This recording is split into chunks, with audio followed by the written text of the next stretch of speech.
নমস্কার বন্ধুরা, মানি ম্যানেজ চ্যানেলে আপনাদের স্বাগত। আজকের ভিডিওতে আমি আপনাদের সাথে নিফটি ফিফটির কারেন্ট পজিশন এবং কারেন্ট মার্কেট সিচুয়েশন এবং যুদ্ধের জন্য যে একটা নতুন আবার এসকেলেশন এসেছে সেটাতেই আমি কথা বলবো।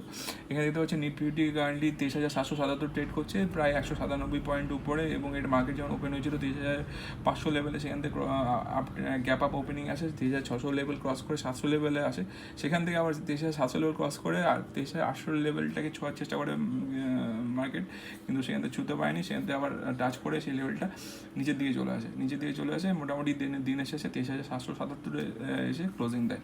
এবার বলবো মার্কেট ভালো পজিশনেই আছে, মার্কেট আপসাইড ট্রেন্ডেই ছিল ভালো, এবং 0.83% আপসাইডে ছিল মার্কেট। গোটা মার্কেটে ভালো অ্যাকশন ছিল, এবং সেখানে বলবো কয়েকটা সেক্টর বাদে সব সেক্টরই খুব পজিটিভ সাইডে পজিটিভ ট্রেন্ড দেখিয়েছিল, এবং সব শেয়ার ভালো অবস্থায় ছিল। এবার বলি, এই যে কারেন্ট কন্ডিশন, এটা কি এরপর আমরা ভরসা করতে পারি? হ্যাঁ, ঠিক আমি বলবো না এই মুহূর্তে এটা পুরো ভরসা করতে, কারণ কি এটা একটা বাউন্স ব্যাকও বলতে পারি, বা একটা ভালো আর কারেকশনের পরে একটা ছোটোখাটো একটা আপ ট্রেন্ড বলতে পারি। কিন্তু কাইন্ডলি আবার মার্কেট কন্ডিশন আবার একটু খারাপের দিকে যাচ্ছে, কারণ কি অলরেডি যেটা আমি আগের দিন আপনাদের সাথে ডিসকাস করেছিলাম যে ইরানের যে চিফ সেক্রেটারি তাকে মেরেছে, সিকিউরিটি চিফ যে তাকে মেরেছে।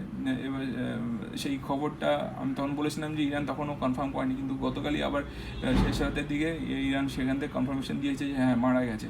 এবার এই যে মারা গেছে তার জন্য ইন রিটার্ন আমি বলেছিলাম ইরান রিয়াক্ট করবে বলতে অ্যাটাক বলতে কোথায় করে অ্যাটাক করেছে? অলরেডি দুবাইয়ের দোহাতে যে এনার্জি রিসোর্সগুলো রয়েছে, সেই এনার্জি রিসোর্সগুলোর উপরে অ্যাটাক করেছে, এবং সেখানে বড়সড় ব্লাস্ট হয়েছে।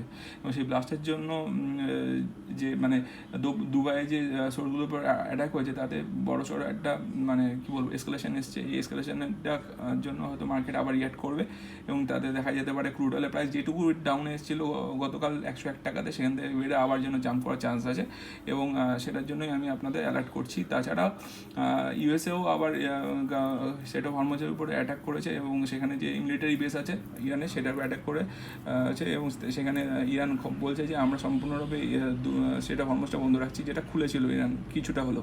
তো এই মুহূর্তে এই দুখানা এক্সপ্লোশনের জন্য কন্ডিশন খুব একটা ভালো না, খারাপ, সেটা নিয়ে অ্যালার্ট করছি আপনাদের আমি। আর আমাদের হয়তো নেক্সট 2-3 দিনে আবার ক্র্যাশ দেখতে হতে পারে, সেই জন্য আমি অ্যালার্ট করলাম। তো এই ভিডিওটা এই পর্যন্ত কেমন লাগলো সেটা কমেন্ট করে জানাবেন। যদি ভালো হয় আমার চ্যানেলের ভিডিওগুলো, আমার চ্যানেলটা সাবস্ক্রাইব লাইক করে আমার পাশে থাকবেন, এবং আমার চ্যানেলটা গ্রো করতে হেল্প করবেন। ধন্যবাদ।